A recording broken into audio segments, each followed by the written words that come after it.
How's everybody doing? My name is Mike, and we got my dog Roots hanging out in his crate, and we also got Miss Ava with us today. And what we're doing today is talking about her crate training and threshold training. What we mean by threshold training is any area where you would have like a doorway. So the threshold here is the crate door. So one way we control dogs is by making them wait in thresholds, because what the threshold represents to them, if you have a dog that's running out of the crate, the threshold represents excitement. The outside world represents excitement to the dog. So everything we're doing in this scenario is to keep the dog calm. What I want you to take from this video is what's the message you're sending to your dog, you know, and obviously the threshold training, but we want to send the message of calmness to the dog. We want the dog to be calm. So we never want to do anything with the dog that has them practicing excitement. That's when the dog's going to bark, bite, or lunge. This dog was nipping the owner, and that's going to stop with training, of course.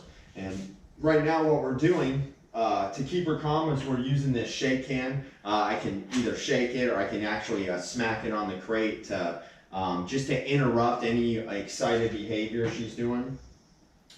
So when I go put the leash on, she'll like try to sniff me, lick me, do all kinds of things. Just kind of, a lot of dogs do that. They learn that people back their hands away when they go to like mess with their hands. And so dogs get in a habit of when people go to put a collar on or something, they get really difficult to work with. And she is a very, very excited dog. She's only been here about a week, so she's still very new.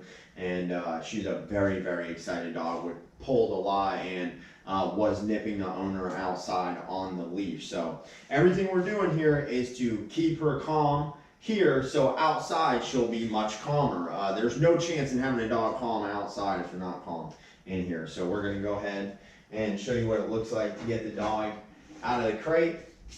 And this is the same process you use to actually put the collars on. We just have the leash right now since it's the middle of the day. So she's actually doing it. So we use the crate door right here. She's got to understand you do not get to run out. You know, we show her I'm not like physically forcing you to stay there, but I have to mentally convince her you're not allowed to come out right now. You know, this is what makes you the leader, is making decisions like this. This is very important for every dog. You must make the decision of when she comes out. They got 3 things they can do: sit, stand, or lay down. Right now she's sitting. If she was standing, she'd be pretty excited. If she's sitting, she's, you know, in the middle, and if she's laying down, she's less likely to be excited, you know. So this is pretty good. This is what we want. Sit. So I can ask her to sit. We don't say stay. In training, we just repeat the command we want. For example, if I say sit and then stay, what am I asking? I'm asking the dog to stay sitting. So it actually confuses the dog to say the word stay. It is better to just repeat the command you want, which is sit.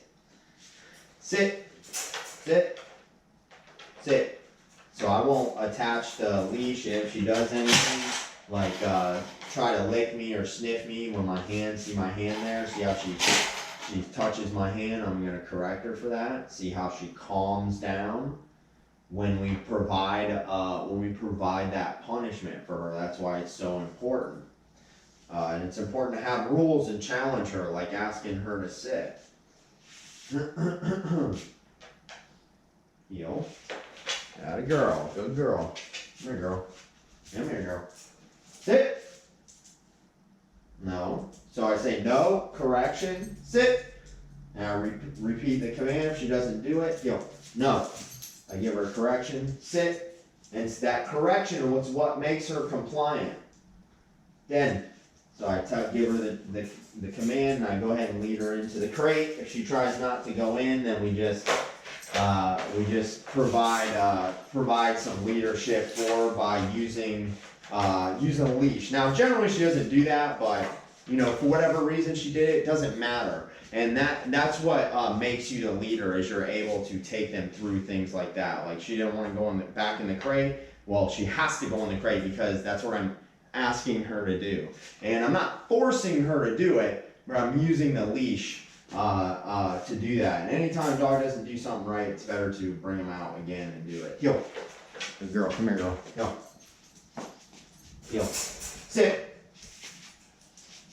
No. Correction. Sit.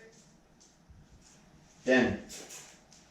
So I tug the leash. See how it's smoother that time, and I make sure I'm there to shut the leash on her to not let her pop right out. She's a very crafty dog. She's very quick. And that's how, so again, she goes to touch my hand right now. I'm going to shake that. See how I was ready for her when I said if she's going to shake, if she's going to try and touch my hand, I'm going to shake that. I'm ready, and then she doesn't do it. That's how dogs work. You have to be ready for them. If you're ready, they won't do the bad behavior. If you're not ready, you're unprepared, they will do the bad behavior. That is the moral of the story. They can be difficult to work with, but you want to be on top of everything and have a punishment for them to deter them from doing things. The reason we deter them from licking the crate is if they lick the crate, they will eventually, licking leads to chewing. That's why we stop that. I don't know if I explained why we have the gator on her, that blue gator. She's got real thin fur. She doesn't have like long fur. Dogs with longer fur, they got more of a barrier so around their neck, so to prevent her getting pink or anything. Hey, she gets pink around her like her elbows just from laying on the ground. So we use a gator there to add like an extra layer of fur for her, so that way it doesn't bother her any sensitive skin or anything like that. So you want to keep your dog calm. You want to always ask yourself what message are you sending your dog, and you never want to send them excitement. You always want to send a message of calm and look to me for what to do, and you want to lead them and set boundaries for them. That's what's going to give you a calm, relaxed dog.